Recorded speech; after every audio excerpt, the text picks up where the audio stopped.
here we are in a very spooky and isolated forest.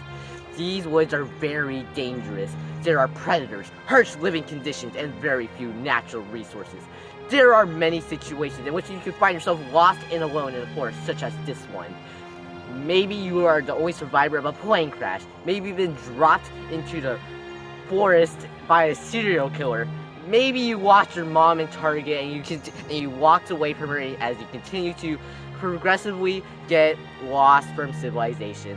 Regardless of how you got here, this video is sure how to teach you how to survive lost in the woods. Hi, I'm Master Survivalist Esperanza. The first thing I'm going to go over is getting help. So you see, when possible, you're going to want to simply take out your phone and contact the authorities. But for the purpose of this video, oh no, I have no service. Since I can't contact anyone, I'm going to have to prepare to be out here for the long haul. The first thing I'm going to do is locate a water source.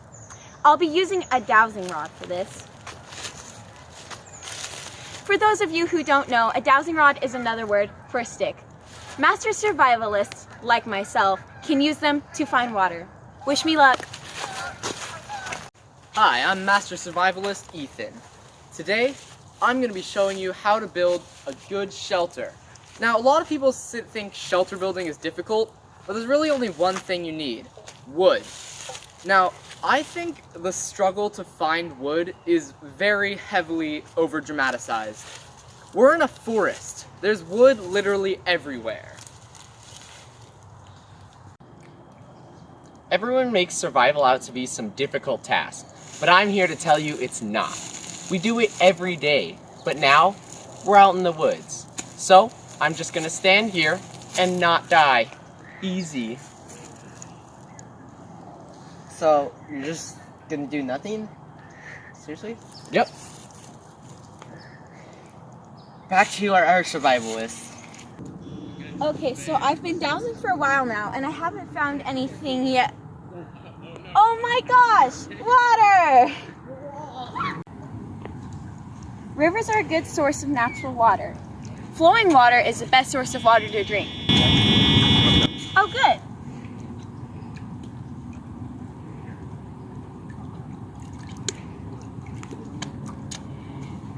Even though collecting water can be difficult, make sure to get as much as you can.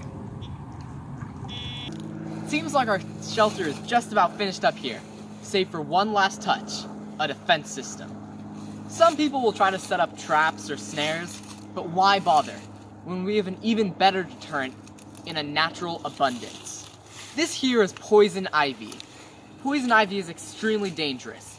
Even the slightest touch can leave you itching for days, and prolonged exposure can even result in ongoing sickness. Always be extremely careful and never touch poison ivy.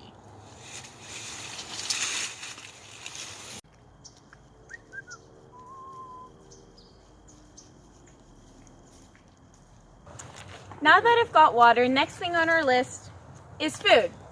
There's plenty of food out here, as long as you know the right places to look.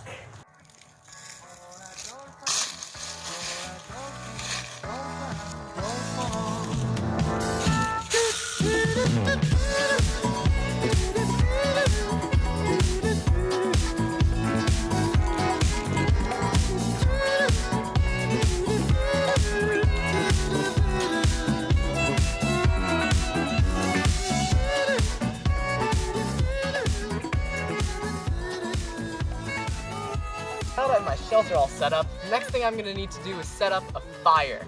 It's going to get pretty cold soon and I don't really want to go freezing, you know? So, what I'm going to do is make a tool called a bow. Now I already got started on this and it's just going to take a little more time to get it all fixed and ready, but... Oh, there we go.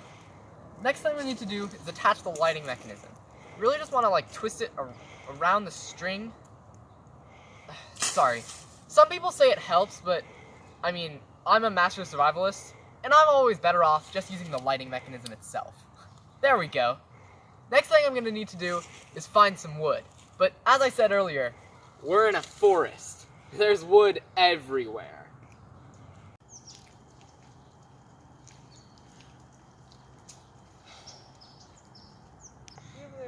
see, I have all this food, but sometimes it isn't enough. And now you can use a very handy tool. Your phone. As you know earlier, I didn't have any service, but now, oh look, I have 1 bar. So, I know what you must be thinking. Why not just call the police? Well, think about it like this. If I call the police, I may starve. And if I starve, I will have no chance of getting out of here alive because, well, I would have starved and I would have been dead. So, I'm going to take the chance of getting some food. Hi, is this biology?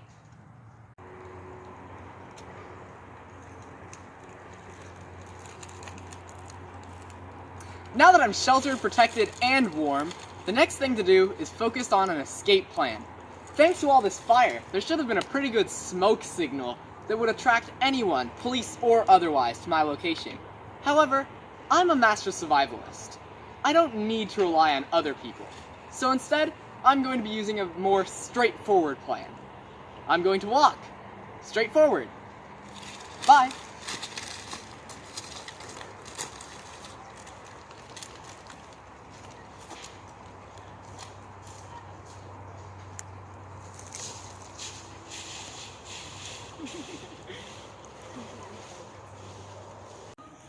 Delivery for Esperanza Brewer.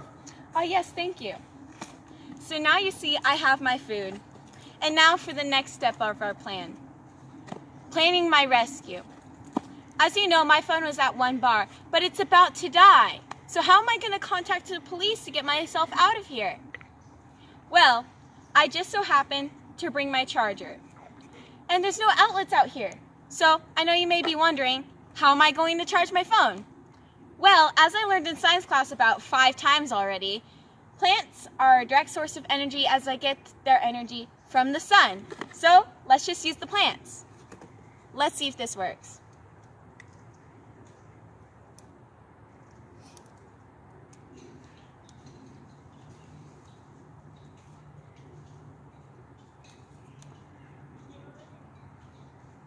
Oh my gosh, it's working!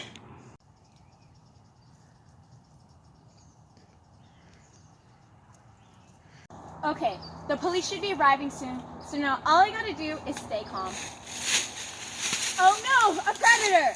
Oh, wait, it's just another survivalist. Hey, have you seen any civilizations? Oh my gosh, a predator! Okay, first plan of action is to fight it. Hi-ya! Okay, maybe not that. Okay, second plan of option is to try and tame it. Who's the good boy? Okay, not that either. Okay, last plan of action, which should be a final resort. For if you take abuse in this ability, it could be very dangerous. Form a Voltron to establish dominance over your predator.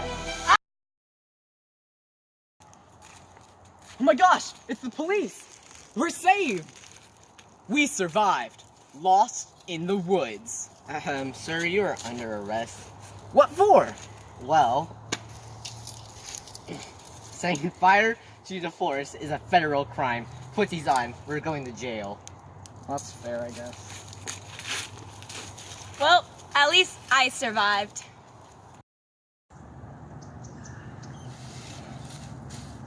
Christian! Mom!